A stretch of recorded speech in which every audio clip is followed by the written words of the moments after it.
Well, that is a project I am working hard to do. We're going to sit down at the table, look at the reality of it. You have 4 schools, you have a dialysis center, you have a medical center. You had an ambulance station that was 40 yards from the aging service that was housed in the Andrews Rec Center.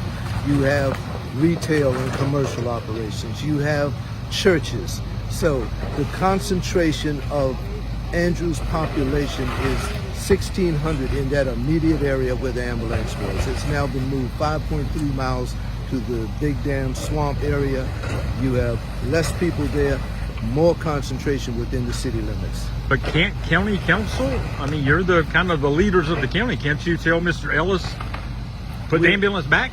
We are entering into conversations exactly on that issue. Do you think you think it will come back to the town?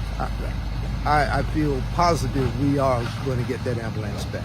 Okay. We are going to get it back. I mean, number one, if you look at the logistics with all of those issues that I brought up, you could have an auto accident with injuries on one side of town. You could have a fire with incidents, injuries on another.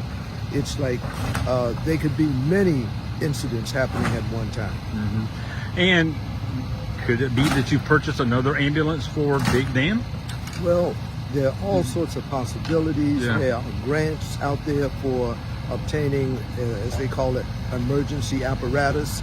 And between the county and the town of Andrews, we should put all action for trying to find a remedy. But when Mayor McCleary says this is political because he's suing the county and that's why you took his ambulance away, is there any truth to that? I'm not delving into that. Okay. We're going to deal with the ambulance situation, which I feel can be remedied.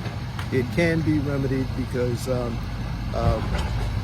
that ambulance station was strategically located in the highest density in the town of Andrews.